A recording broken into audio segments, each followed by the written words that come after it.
Hi everyone, welcome back to अथर little world. Friends, इस वीडियो में मैं बात करने वाली हूँ कि बच्चों को पॉटी ट्रेनिंग आप कब से और कैसे दे सकते हैं। पीपी ट्रेनिंग की वीडियो ऑलरेडी चैनल पर है। पॉटी ट्रेनिंग की वीडियो मैं बहुत ही लेट बना रही हूँ क्योंकि इस वीडियो को बनाने में मैं बिल्कुल भी कंफर्टेबल नहीं थी। मेरा बेटा अथर्व अभी 3 साल का कंप्लीट हो गया है और उसको पॉटी ट्रेन करने में जितना स्ट्रगल मैंने किया है उतना स्ट्रगल शायद किसी और माइलस्टोन को पूरा करने के लिए मुझे नहीं करना पड़ा है। तो ऑब्वियसली मैं बिल्कुल भी कंफर्टेबल नहीं थी, बट मुझे ऐसा लगता है कि शायद बहुत सारी और मॉम्स भी होंगी जो बच्चों को पॉटी ट्रेन करने के लिए बहुत ज़्यादा स्ट्रगल कर रही होंगी। तो एक्चुअली ये वीडियो उन्हीं को ही डेडिकेटेड है। तो आइए वीडियो स्टार्ट करते हैं। आई होप आपको ये वीडियो यूजफुल लगे। इस वीडियो में मैं अपना एक्सपीरियंस आप लोग के साथ शेयर करूंगी। वीडियो अगर पसंद आए तो लाइक करिए, चैनल को सब्सक्राइब करना मत भूलिएगा and press the bell icon जिससे आपको हमारी सारी वीडियोज़ के नोटिफिकेशन टाइम से मिल सके।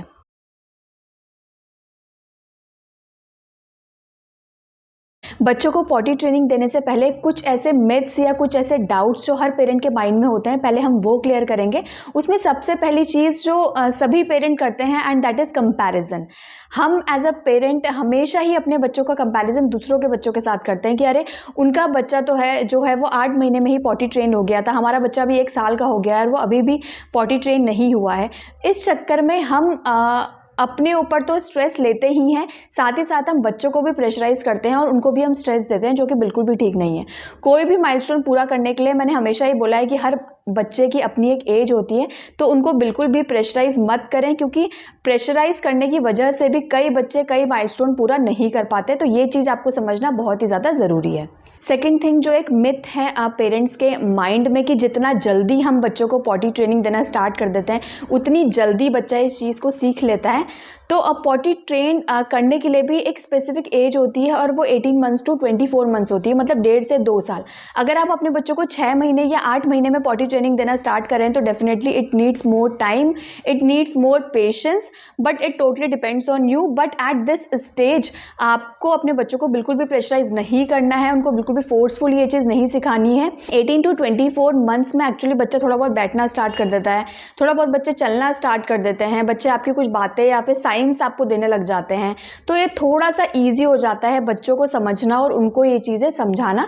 तो टिपिकली ये जो एज होती है इसमें आप पॉटी ट्रेनिंग अगर बच्चों को देंगे तो थोड़ा सा ईजी हो जाएगा आप दोनों के लिए ये चीज़ करना और समझना। थर्ड थिंग इज़ कि मैक्सिमम पेरेंट्स ऐसा समझते हैं कि अगर उनके बच्चे पीपी ट्रेंड हैं तो उसी टाइम ही बच्चों को पॉटी ट्रेन भी हो जाना चाहिए। तो ऐसा बिल्कुल भी नहीं होता।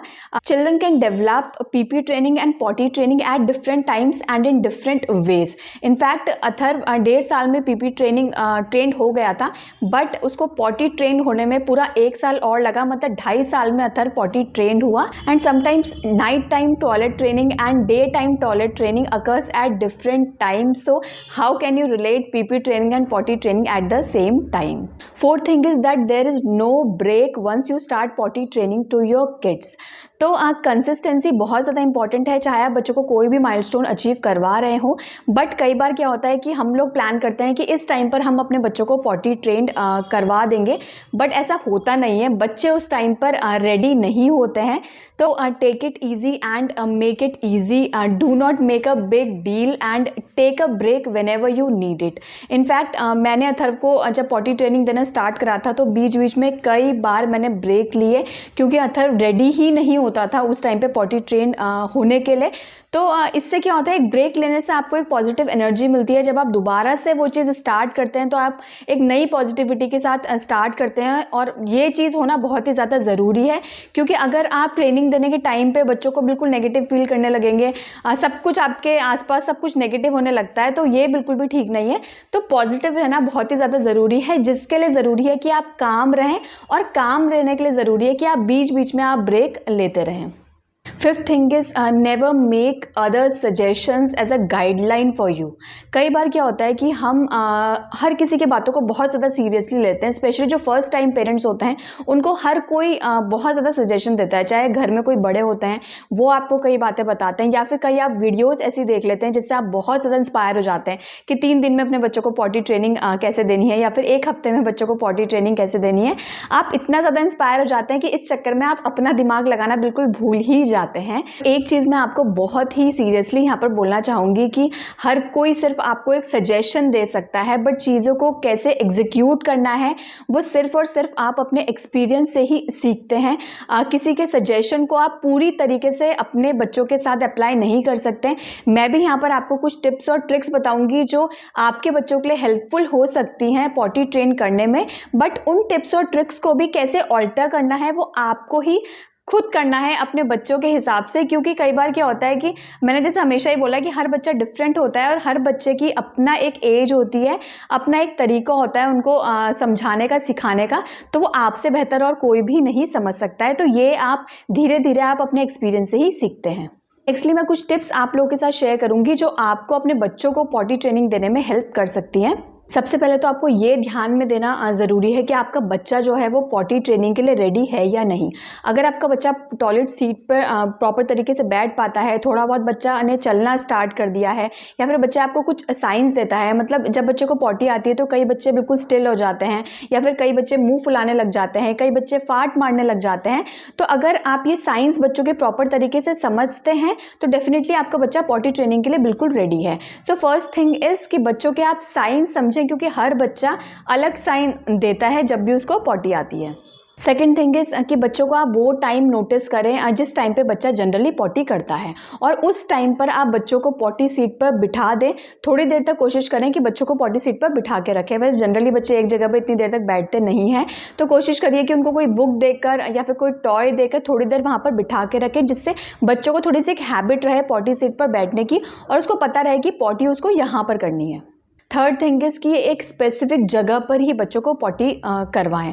आप बच्चों के लिए पॉटी सीट ले सकते हैं, उसमें बच्चा बहुत ज़्यादा कंफर्टेबल होता है। जो बच्चों के पैर होते हैं वो फ्लोर पे टिके रहते हैं, मतलब उनको कोई पैरों में से दर्द नहीं होता है, और उनको गिरने का भी उसमें डर नहीं रहता है। या फिर आप स्टार्टिंग से ही बच्चों को वही सीट यूज़ करवाएं जिसमें बड़े जाते हैं।